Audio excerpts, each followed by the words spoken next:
नमस्कार, grand news में आपका स्वागत है। मैं हूं रंजना। खबरों की शुरुआत करने से पहले आइए नजर डालते हैं आज की हेडलाइंस पर। दुर्ग जिले में 1 दिसंबर से खरीदा जाएगा धान एवं मक्का, जिसे लेकर किसानों को दिया जा रहा टोकन। भाजपा झुग्गी झोपड़ी प्रकोष्ठ ने राज्य सरकार के खिलाफ किया प्रदर्शन और आरोप लगाते हुए कहा कि प्रधानमंत्री आवास योजना से गरीब हो रहे वंचित। दुर्ग के पंडित रविशंकर स्टेडियम में 37 सीजी बटालियन के द्वारा 7 दिवसीय CAPC 8 का किया जा रहा आयोजन। दुर्ग जिला स्थित श्री साई मंदिर समिति के द्वारा दूसरी बार बैठक का किया गया आयोजन, जहां विभिन्न मुद्दों को लेकर की गई चर्चा। ग्रैंड न्यूज में अब खबरें विस्तार से। दुर्ग जिले में आगामी 1 दिसंबर से धान खरीदी शुरू हो जाएगी, जिसे लेकर किसानों को टोकन जारी किया जाएगा और खरीदे गए धान और मक्के की राशि को किसानों के खाते में सीधा भुगतान किया जाएगा। इस बार राज्य के किसानों से 1 दिसंबर 2021 से 31 जनवरी 2022 तक नगद और लिंकिंग में धान की खरीदी होगी। समर्थन मूल्य पर किसानों से मक्का की खरीदी 1 दिसंबर 2021 से 28 फरवरी 2022 तक की जाएगी। प्रदेश के किसानों से अधिकतम 15 क्विंटल प्रति एकड़ की सीमा तक धान खरीदा जाएगा। वहीं मक्का खरीदी की अधिकतम सीमा 10 क्विंटल प्रति एकड़ निर्धारित की गई है। सहकारी समितियों में शासकीय अवकाश के दिनों को छोड़कर सप्ताह में सोमवार से शुक्रवार तक धान की खरीदी होगी। इसके लिए किसानों को टोकन जारी किया जाएगा। खरीदे गए धान और मक्का की राशि किसानों के खाते में सीधे भुगतान की जाएगी। जिला प्रशासन द्वारा समर्थन मूल्य पर किसानों से धान और मक्का खरीदने की तैयारियां तेजी से पूरी की जा रही है। पिछले वर्षों की परंपरा को कायम रखते हुए जिले में इस वर्ष भी जीरो शॉर्टेज पर धान खरीदी की जाएगी। केवल पंजीकृत वास्तविक किसानों से ही धान खरीदी की जाएगी। जिले में इस बार धान खरीदी के लिए 1,02,866 किसानों ने पंजीयन कराया है। जिला सहकारी केंद्रीय बैंक मर्यादित दुर्ग मुख्य कार्यपालन अधिकारी अपेक्षा व्यास ने दूरदर्शन समाचार से बातचीत करते हुए बताया कि जिले में धान खरीदी की तैयारी पूरी कर ली गई है। अनाधिकृत रूप से धान बेचने के लिए आने वाले व्यक्तियों की सूचना तत्काल जिला प्रशासन को देने के भी निर्देश जारी किए हैं। ऐसे अवैध रूप से बेचने की कोशिश करने वाले धान को जिला प्रशासन द्वारा जब्त करने और संबंधित व्यक्ति के विरुद्ध भी नियमानुसार कार्रवाई की जाएगी। इस बार 1 दिसंबर से ही किसानों के बारदाने में भी धान की खरीदी की जाएगी। इस साल हमने खरीफ विपणन वर्ष 2021-22 में हमने 87 समिति के माध्यम से 94 उपार्जन केंद्रों के माध्यम से धान खरीदी हम लोग करने जा रहे हैं। हमारे इस साल जो किसानों का पंजीयन है करीब 1,02,866 किसानों का हुआ है, जिसका रकबा 1,15,283 हेक्टेयर होता है। इस साल जो धान खरीदी की राशि है समर्थन मूल्य के अंतर्गत धान कॉमन में 1940 प्रति क्विंटल है, धान ग्रेड ए का 1960 रुपये प्रति क्विंटल है और मक्के का 1870 रुपये प्रति क्विंटल है। इस साल भी गत वर्ष की तरह 15 क्विंटल प्रति एकड़ के माध्यम से धान खरीदी की जा रही है। धान खरीदी की जो निर्धारित अवधि है 1 दिसंबर से 28 फरवरी 2022 तक है। इस साल ये है कि 4 नवीन उपार्जन केंद्र और घोषित हुए हैं शासन के द्वारा, जो कि घुघवा, हीरेतरा, पुरदा एवं दनिया है। वहाँ की भी हमारे यहाँ समितियों द्वारा व्यवस्थाएं कर ली गई हैं। सभी उपार्जन केंद्रों में जैसे कि computer, printer, generator, moisture machine का कैलिब्रेशन, किसानों के लिए पानी पीने की व्यवस्थाएं, बैठने की व्यवस्थाएं एवं अन्य इत्यादि जो भी धान खरीदी की व्यवस्थाएं हैं पूर्ण कर ली जा रही है और पूर्ण कर ली भी गई है। इस साल ट्रायल रन की व्यवस्था भी हमारे यहाँ चल रही है। धान खरीदी का ट्रायल रन चल रहा है। साथ ही साथ ट्रायल रन के साथ साथ हम जो है अब उसके लिए हम धान खरीदी के लिए बेचने के लिए जो हमारे ऑपरेटर्स हैं उसको आज एक ट्रायल रन के रूप में देख रहे हैं कि किस तरीके से धान खरीदी की जाएगी। पुराने जूट बारदाने की दर 18 रुपये प्रति नग निर्धारित की गई है। सभी धान खरीदी केंद्रों में धान का क्रय मूल्य प्रदर्शित करने वाले बैनर लगाए जाना अनिवार्य होगा। धान खरीदी केंद्रों पर किसानों के लिए पीने के पानी की समुचित व्यवस्था भी होगी। ग्रैंड न्यूज के लिए अतुल शर्मा की रिपोर्ट।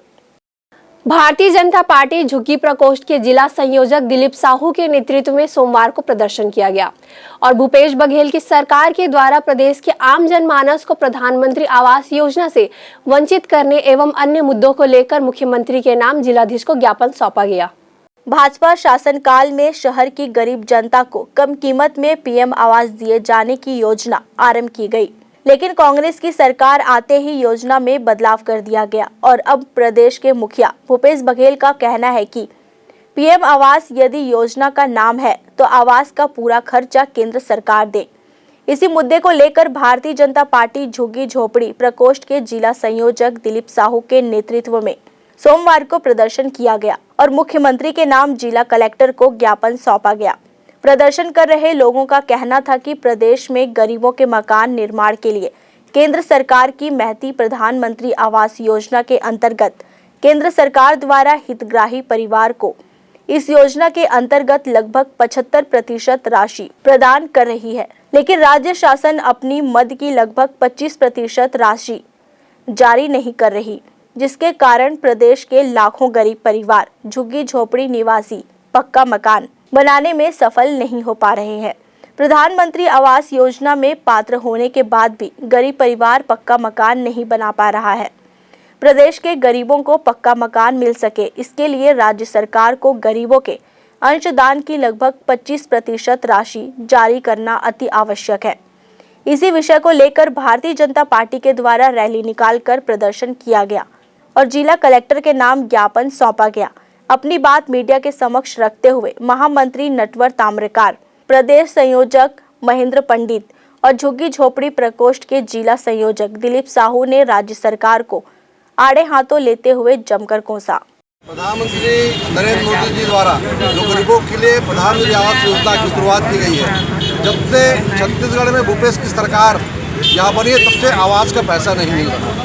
11 लाख हितग्राहियों का जो फॉर्म है वो वापस चले गया है। भूपेश सरकार इसमें नींद की अजगर की नींद सोई हो, भूपेश सरकार प्रधानमंत्री आवास के नाम से जाग दे रही नहीं। और जो भूपेश सरकार ने भूपेश बघेल जी ने एकदम बहुत ही बचकाना बात कहा है कि प्रधानमंत्री आवास है तो पूरा पैसा केंद्र को देना चाहिए, बहुत ही बचकाना बात है। हम लोग भारतीय जनता पार्टी दुर्ग जिला झुग्गी झोपड़ी प्रकोष्ठ के माध्यम से जो हितग्राहियों को प्रधानमंत्री आवास मिलना चाहिए उनको आवास मिले, और जो राज्य शासन का 40% राशि जो आवास में उनको सम्मिलित है वो जल्द से जल्द दे, ताकि गरीबों के हित में जो योजनाएं हैं वो प्रचलित हो। छत्तीसगढ़ की निर्लज, निकम्मी, बहरी गूंगी सरकार को बताने के लिए निकले हैं। झुग्गी झोपड़ी प्रकोष्ठ, भारतीय जनता पार्टी झुग्गी झोपड़ी प्रकोष्ठ जिला दुर्ग के नेतृत्व में आज ये हमारी पद यात्रा निकल रही है, जो कलेक्टर तक जाएगी, मुख्यमंत्री के नाम से ज्ञापन देंगे। ऐसा निर्लज मुख्यमंत्री हमने आज तक नहीं देखा, जो नाम में लेके संघर्ष करता है। भारतीय जनता पार्टी एक ऐसी पार्टी है जो कार्य करने में विश्वास रखती है। हमने इस योजना का नाम रखा है प्रधानमंत्री आवास योजना, ना कि किसी नाम से।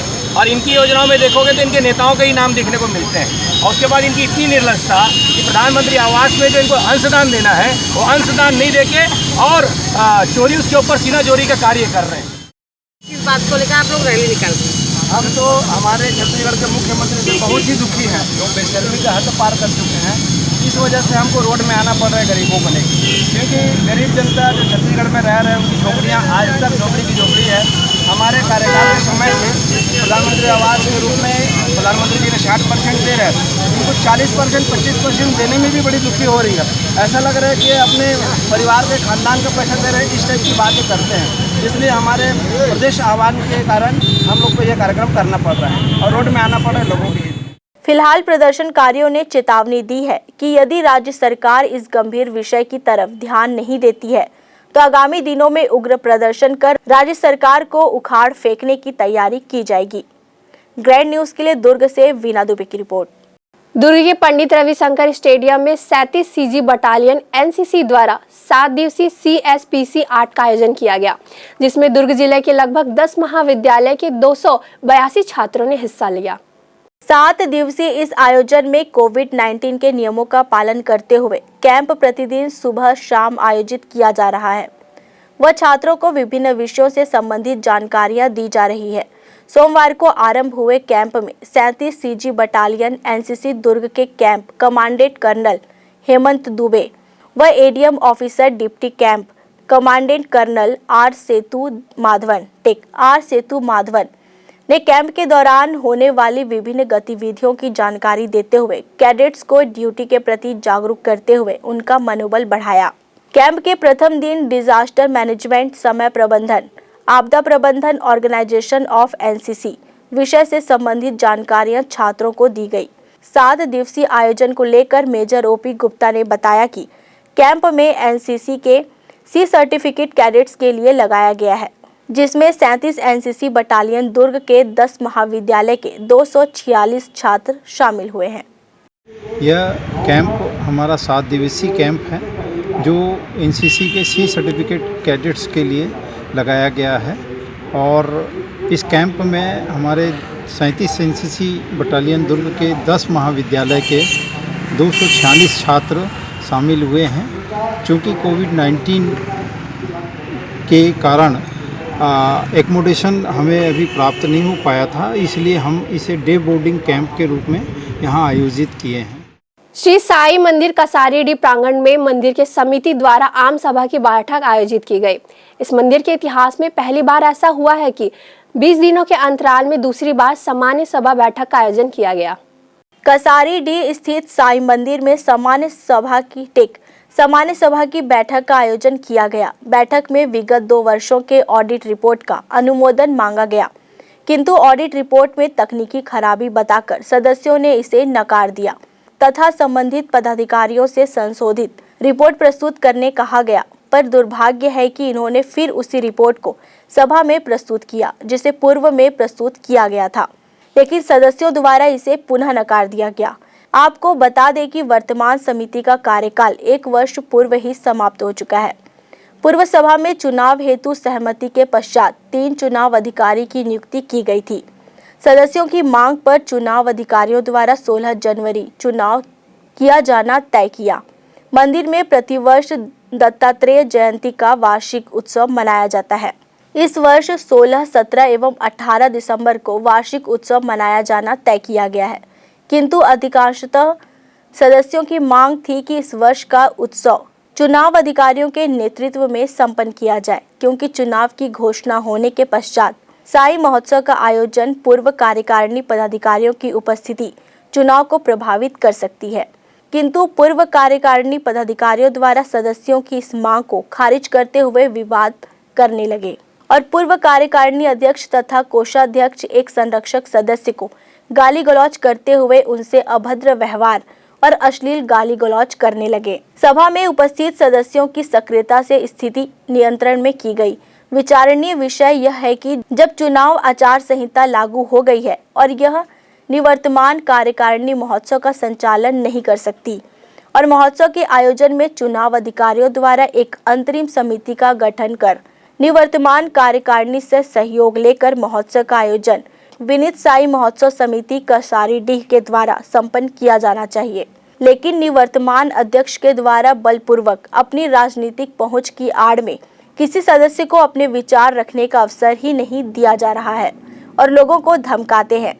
बैठक में हुए विवाद को लेकर साई मंदिर के उपाध्यक्ष संजय सिंह और पूर्व कोषाध्यक्ष अखिलेश मिश्रा ने कुछ इस तरह की जानकारियां दी।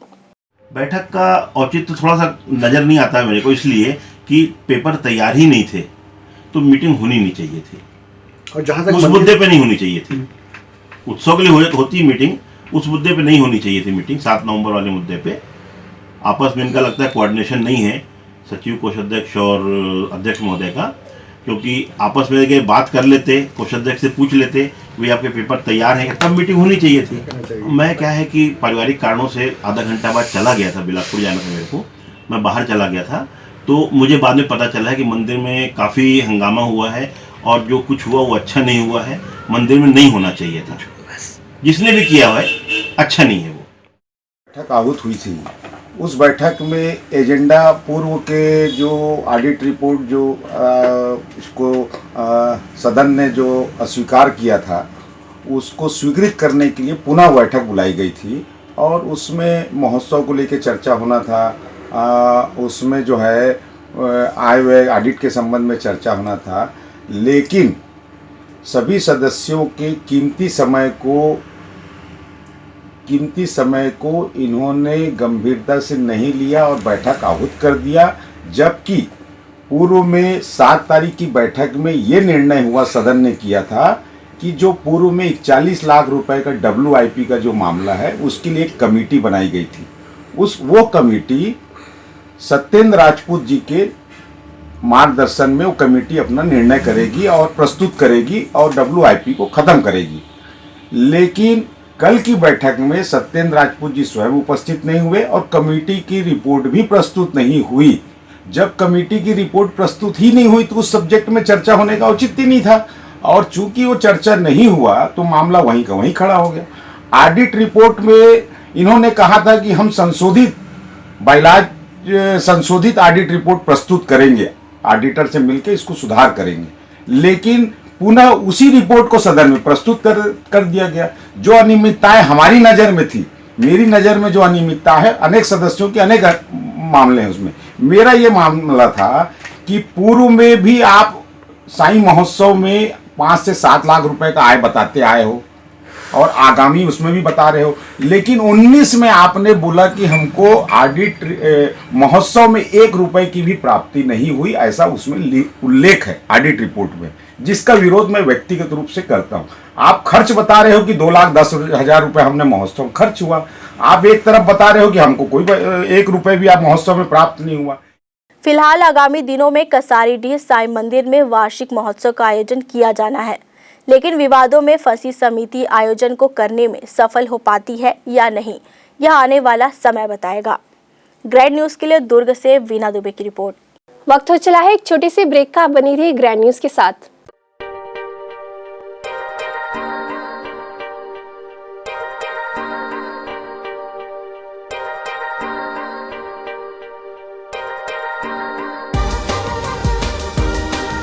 Relationships are forever. Out of all loved ones, your children are most precious. One of our biggest dreams is to give our children's marriage the top in luxury and facility.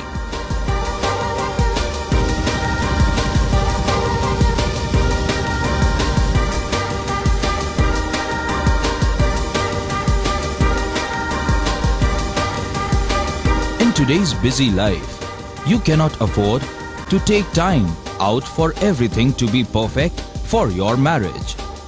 And you cannot compromise on quality of service for your guests. Our customized marriage packages are made just according to your wish.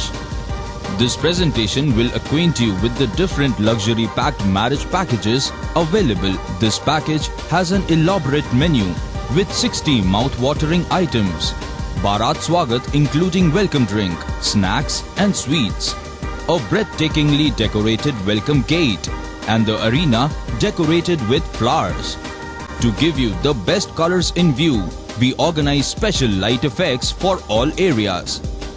We take care of decorating the groom's car to its best attire and exclusive DJ beats for extreme fun and valet parking to make your guests feel like an emperor. Our exclusive add-ons give you unlimited freedom to customize your ceremony to its best.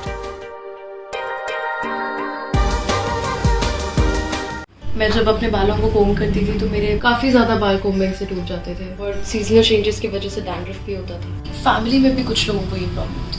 तब मुझे मेरी friend ने वास्तु गुरु जी hair oil suggest किया, जिसके सिर्फ 2 uses बाद ही मुझे ऐसा लगा जैसे मेरी स्कैल्प क्लीन महसूस हो रही है, और सिर्फ 4 वॉशेस बाद ही मेरी हेयर फॉल और डैंड्रफ की प्रॉब्लम ऑलमोस्ट जड़ से खत्म हो गई।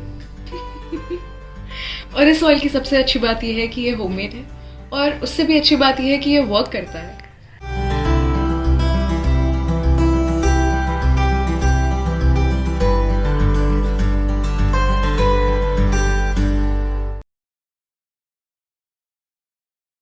सेलिब्रेशन सफारी बारनावा पारा वाइल्ड लाइफ सेंचुरी में स्थित खूबसूरत cottage and rooms, Bastar art से सुसज्जित शानदार कॉटेज, सर्व सुविधा युक्त रूम्स, बाथटब युक्त बाथरूम, स्विमिंग पूल, बच्चों के खेलने के लिए पार्क, खान पान की व्यवस्था, प्रोफेशनल सर्विस, सेंचुरी घुमाने के लिए वाहन की व्यवस्था। Celebration safari Barnawapara. For booking and more details contact 9425507202। Break के बाद आपका स्वागत है। भिलाई के जामुल नगर पालिका क्षेत्र वार्ड क्रमांक 17 में बाजार को लेकर राजनीति गर्मा गई है। निवर्तमान पार्षद युवराज वैष्णव के नेतृत्व में शिवपुरी क्षेत्र में प्रत्येक रविवार को साप्ताहिक बाजार का आयोजन किया जा रहा है, लेकिन प्रशासन द्वारा साप्ताहिक बाजार लगाने पर रोक लगाया जा रहा है। जामुल बाजार चालू होने से नगरवासियों को सहजता से दैनिक उपयोग की सामग्री, साथ ही जामुल श्रमिक बाहुल्य क्षेत्र है। सोमवार से लेकर शनिवार तक क्षेत्र के अधिकतर कर्मचारी ड्यूटी पर रहते हैं। रविवार अवकाश के दिन छुट्टी होने के कारण बाजार का लाभ ले पा रहे हैं। ऐसे में नेताओं का शासन सत्ता का दबाव अंकित है। आज जामुल में ये जो बाजार लगना था, पूरे वार्ड वासियों के, पूरे नगर वासियों के इच्छानुरूप भाई युवराज वैष्णव जी के लगातार 7 सालों के संघर्ष के बाद ये ज़मीन एक अवैध कब्जाधारी से कब्जा मुक्त हुआ। सीमांकन शासन प्रशासन के बैठे लोगों के द्वारा ही किया गया, राजस्व विभाग के द्वारा ही किया गया। अब चूंकि बाजार लगना है और इससे पता नहीं क्या नुकसान, जो सत्ताधीश लोग अभी बैठे हुए थे उन्हें क्या नुकसान होगा ये वही जाने। अगर आम नगरवासियों को किसी प्रकार की सहूलियत मिल रही है बाजार से हो या किसी भी चीज़ से, तो इन्हें आपत्ति है। पर कोविड के दौरान बाहरी लाशों को यहाँ पर ला के जलाने के समय ये विरोध नहीं कर पाए जो शासन सत्ता में बैठे लोग थे। जब शराब भट्टी जामुल में आया तब ज़बरदस्ती शराब भट्टी आम नागरिकों के मंशा ना होने पर भी, इच्छा ना होने पर भी बलपूर्वक शराब भट्टी खोल दिया गया। तब ये शासन प्रशासन में बैठे लोगों को तकलीफ नहीं हुआ। जब नंदनी रोड में बड़े बड़े गाड़ियां चलती है, इतनी हैवी ट्रकें चलती है जिससे आए दिन दुर्घटना होता है, लोगों की मौत तक हो जा रही है, तब ये शासन में बैठे लोगों को तकलीफ नहीं हुआ। पर इस बाज़ार में छोटे छोटे व्यापारी आके अगर व्यापार करते हैं, सब्जी भाजी बेच के अपना घर बार चलाते हैं, या नगर के लोग सहजता से अगर चूँकि हमारा श्रमिक बहुल क्षेत्र है, सोमवार से लेकर शनिवार तक के प्रायः लोग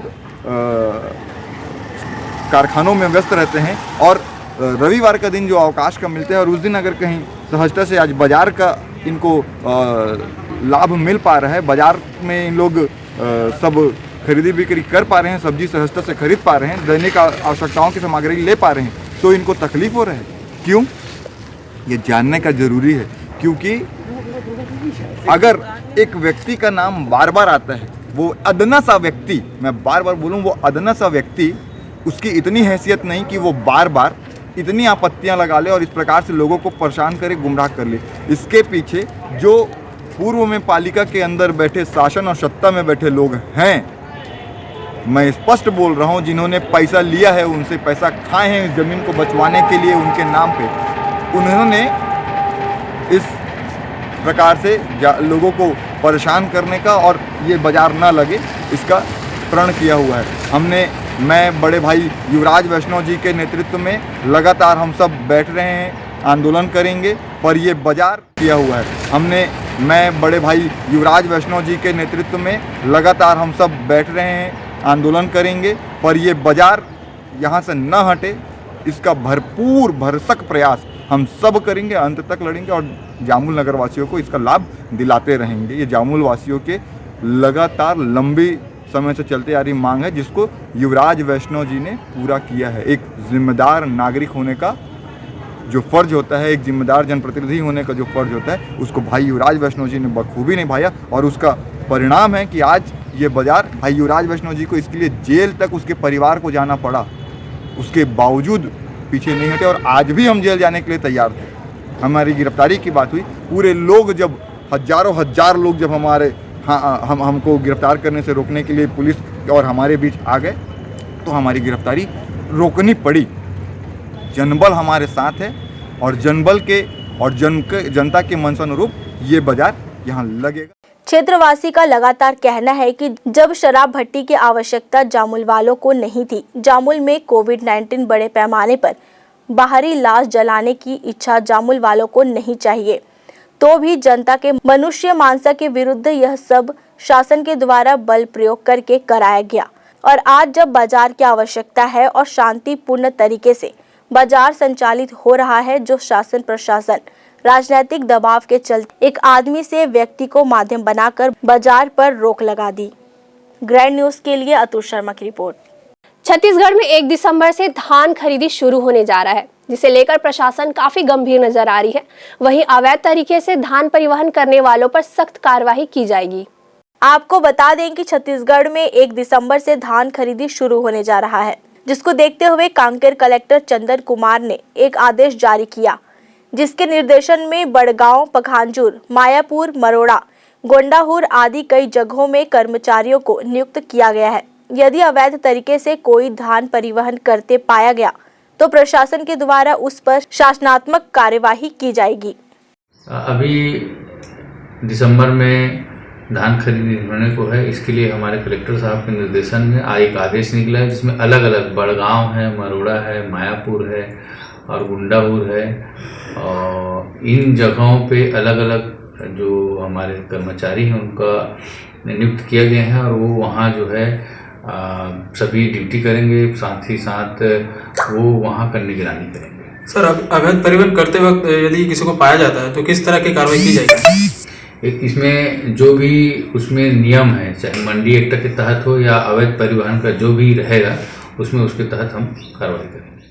राजनांदगांव जिले के साहू समाज द्वारा दीपावली मिलन समारोह एवं युवक युवती परिचय सम्मेलन का आयोजन किया गया, जहां मुख्य अतिथि के रूप में छत्तीसगढ़ के पूर्व मुख्यमंत्री डॉक्टर रमन सिंह मौजूद रहे। छत्तीसगढ़ प्रदेश के पूर्व मुख्यमंत्री एवं राजनांदगांव विधायक डॉक्टर रमन सिंह आज अपने तय कार्यक्रम के अनुसार राजनांदगांव पहुंचे। यहां उन्होंने जिला साहू समाज द्वारा आयोजित दीपावली मिलन एवं युवक युवती परिचय सम्मेलन के कार्यक्रम में शिरकत की। इस दौरान डॉक्टर रमन सिंह ने भक्त माता कर्मा की पूजा अर्चना की और मंच से समाज के लोगों को इस आयोजन के लिए बधाई व शुभकामनाएं देते हुए संबोधित किया। डॉक्टर रमन सिंह ने साहू समाज के कार्यों की सराहना करते हुए कहा कि लंबे समय बाद कोरोना की वजह से सामाजिक आयोजन हो रहा है। कोरोना ने सामाजिक आयोजनों पर विराम लगा दिया था। आज प्रदेश स्तरीय युवक युवती सम्मेलन में राजनांदगांव जिला साहू संघ के द्वारा आयोजित ये आयोजन, और मुझे लगता है कि बहुत ही सफल आयोजन रहा। लंबे समय बाद कोविड के पीरियड में 1.5 साल तक सामाजिक गतिविधियों पे विराम सा लग गया था। अब फिर से ये बड़े फंक्शन, युवा युवती सम्मेलन, परिचय, शादी और बाकी विषय होगा। आज ये बहुत सफल आयोजन हुआ। जिला साहू संघ को मैं बधाई दूंगा, कमल जी को और पूरी टीम को, कि बहुत सफल आयोजन किया। और इसमें मुझे लगता है कि समाज ने हमेशा एक प्रोग्रेसिव सोच को आगे बढ़ाया है, और जिस प्रकार समाज ने आगे बढ़कर सामूहिक विवाह को स्वीकार किया, समाज के उन धारणाओं को समाप्त किया, दहेज प्रथा की कुरीति को समाप्त किया, और शिक्षा और स्वास्थ्य की दृष्टि से काफ़ी आगे बढ़ के सामाजिक स्तर में भी एम्बुलेंस की व्यवस्था कर रहे हैं, सामाजिक स्तर में भी कोविड के खिलाफ लड़ाई में अनाज और का वितरण कर रहे हैं। ये समाज का दिखाता है कि लक्ष्य और दृष्टिकोण छत्तीसगढ़ की जनता का सेवा करना है, सर्व समाज को साथ लेकर, और आज बहुत अच्छे आयोजन हुआ, मैं बधाई देता हूँ। साहू समाज के युवक युवती परिचय सम्मेलन के बाद पूर्व मुख्यमंत्री डॉक्टर रमन सिंह जिला भारतीय जनता पार्टी के द्वारा आयोजित दीपावली मिलन समारोह के कार्यक्रम में शामिल होने शहर के शिवनाथ वाटिका पहुंचे। यहां पर उन्होंने दिवाली मिलन समारोह में शिरकत करते हुए कार्यकर्ताओं से मुलाकात की। विभिन्न कार्यक्रमों में शामिल होने पहुंचे डॉक्टर रमन सिंह ने इस दौरान प्रदेश की भूपेश बघेल सरकार को रेडी टू ईट के मामले में आड़े हाथों लेते हुए कहा कि लगभग 20,000 महिला समूह से काम छीनकर राज्य की सरकार ने 1 करोड़ प्रति ठेकेदार को काम दे दिया है। एक व्यक्ति को व्यापार देने के लिए 20,000 स्व सहायता समूह का काम बंद करना सरकार की सोच को उजागर करता है। वहीं उन्होंने प्रधानमंत्री आवास योजना के मुद्दे पर कहा कि 7,60,000 प्रधानमंत्री आवास योजना गरीबों को मिलना था, जिसमें छत्तीसगढ़ का 11,000 करोड़ का लाभ होता। यह योजना वापस चली गई क्योंकि इसके लिए राज्य सरकार के पास पैसे नहीं है। उन्होंने कहा कि राज्य सरकार के पास शराब पिलाने और शराब के ठेकेदारी के लिए पैसे हैं, लेकिन गरीबों के आवास के लिए उनके पास पैसा नहीं है। उन्होंने कहा कि सरकार अपने वादों के विपरीत काम कर रही है। धान खरीदी के लिए बारदाने के संकट को लेकर पूर्व मुख्यमंत्री डॉक्टर रमन सिंह ने कहा कि 15 वर्षों तक मैं भी मुख्यमंत्री रहा, लेकिन कभी एक दिन भी बारदाने का संकट नहीं हुआ। हर चीज के लिए नरेंद्र मोदी सरकार को यह लोग दोष देते हैं। मितानिन को 20,000 मितानिन रेडी टू ईट बनाती थी गरीब महिलाएं बेचारी, 5 साल से बना रही थी, पेट चल रहा था लाखों महिलाओं का, उसको भी छीन के एक करोड़पति ठेकेदार को दे दिया। एक आदमी को धंधा देने के लिए, उससे पैसा लेने के लिए 20,000 स्व सहायता समूह का काम बंद करना, ये बताता है कि सरकार की सोच कैसी है। बड़े बड़े ठेकेदारों को लाकर रेडी टू ईट खिला रहे हैं। 7,60,000 प्रधानमंत्री आवास योजना गरीबों को मिलना था, 11,000 करोड़ का लाभ होता छत्तीसगढ़ का, वो योजना वापस चली गई क्योंकि राज्य सरकार के पास उसके लिए पैसा नहीं है। शराब पिलाने के लिए पैसा है, शराब के ठेके के लिए पैसा है, पर गरीबों के आवास के लिए उनके पास पैसे नहीं है। इस प्रकार की अजीब अजीब योजनाएं इस सरकार में चल रही है। जितने वादे किए थे उसके वादे के विपरीत चरित्र सरकार का दिख रहा है। बारदाने को लेकर अभी बारदाना ये खरीद ही नहीं पा रहे हैं और सरकार हर चीज़ का दोष नरेंद्र मोदी को देते हैं। अरे भाई, नरेंद्र मोदी बोला खरीद के नहीं देगा। मैं 15 साल मुख्यमंत्री था, एक दिन बारदाना का संकट आया क्या? 15 साल में एक दिन, और ये 1.5-2 साल में हफरने लग गए थे। साहू समाज के युवक युवती परिचय सम्मेलन के दौरान बड़ी संख्या में समाज के लोग मौजूद रहे। वहीं भारतीय जनता पार्टी के द्वारा आयोजित दीपावली मिलन समारोह में भाजपा के पदाधिकारी सहित बड़ी संख्या में भारतीय जनता पार्टी के कार्यकर्ता उपस्थित थे। Bureau report, grand news. Jagdalpur के आसाना क्षेत्र में 3 जुआरियों को जुआ खेलते हुए पुलिस ने रंगे हाथों गिरफ्तार किया और उनके पास से 12,000 रुपए नगद बरामद भी किए। डीएसपी हेमसागर सिदार ने बताया कि पुलिस को मुखबिर से सूचना मिली कि आसना के नया पारा में स्थित एक मकान में कुछ लोग रुपयों का दांव लगाकर जुआ खेल रहे हैं। सूचना मिलते ही बस्तर पुलिस के वरिष्ठ अधिकारियों के दिशा निर्देश पर कोतवाली टीआई एमन साहू के नेतृत्व में एक टीम का गठन किया गया। इसके बाद उक्त टीम को तत्काल ही मौके पर रवाना किया गया। पुलिस की टीम ने मुखबिर द्वारा बताए गए जगह पर छापा मारा। इस छापेमारी कार्रवाई में पुलिस ने मकान के अंदर से 3 जुआरियों विनय कुमार शाह निवासी रविंद्रनाथ टैगोर, हेमंत कवि निवासी पुराना पारा आसना और शैलेंद्र बघेल निवासी डोंगरी पारा आसना को जुआ खेलते रंगों हाथ पकड़ लिया। कड़ी पूछताछ में तीनों जुआरियों ने अपना जुर्म कबूल कर लिया। पुलिस ने मौके पर से 12,000 रुपए नगद के साथ ताश के पत्ते भी बरामद किए। इसके बाद पुलिस ने जुआ एक्ट की धारा 13 के तहत कार्रवाई की है। मामला थाना सिटी कोतवाली जगदलपुर क्षेत्र का है, जहां आज सूचना प्राप्त हुआ था कि नयापारा क्षेत्र में कुछ जुआरी रुपए पैसे का दांव लगाकर जुआ खेल रहे हैं और सूचना पर थाना प्रभारी सिटी कोतवाली एमन साहू के नेतृत्व में कार्यवाही हेतु टीम गठित कर रवाना किया गया था और उक्त टीम के द्वारा नयापारा क्षेत्र में एक मकान में जो है घेराबंदी कर रेड कार्रवाई किया गया और इस रेड कार्रवाई के दौरान 3 जुआरी मौके पर जो है जुआ खेलते रंगे हाथ पकड़े गए और जिनसे पूछताछ करने पर अपना नाम हेमंत कवि, शैलेंद्र बघेल और विनय कुमार तीनों निवासी जगदलपुर का होना बताया गया और जिनकी तलाशी लेने पर जिनके पास जो है ताश के पत्ते और नकद जो है फड़ और पास से 12,000 रुपए बरामद किया गया है और आरोपियों से पूछताछ पर उनके द्वारा जो है जुआ खेलना स्वीकार किया गया है। मामले में तीनों आरोपियों के विरुद्ध थाना कोतवाली में धारा 13 जुआ एक्ट के तहत आपराधिक प्रकरण पंजीबद्ध कर अनुसंधान में लिया गया है और इस मामले में जो है तीनों आरोपियों को गिरफ्तार कर लिया गया है। बालोद जिले के सरदार वल्लभ भाई पटेल मैदान में 2 दिवसीय छत्तीसगढ़ राज्य लिफ्टिंग प्रतियोगिता का आयोजन किया गया। आयोजन में प्रदेश के दर्जनों जिले के प्रतिभागियों ने हिस्सा लिया, जहां एक से बढ़कर एक खिलाड़ियों ने भार उठाकर अपनी प्रतिभा जताई। प्रतियोगिता में बालोद जिले के प्रतिभागियों का दबदबा रहा। आयोजन में जो भी प्रतिभागियों ने बेहतर प्रदर्शन कर पुरस्कार हासिल किया है, उन्हें आगामी दिनों में राजस्थान में होने वाले राष्ट्रीय स्तर की प्रतियोगिता में छत्तीसगढ़ की ओर से प्रतिनिधित्व करने का मौका मिलेगा।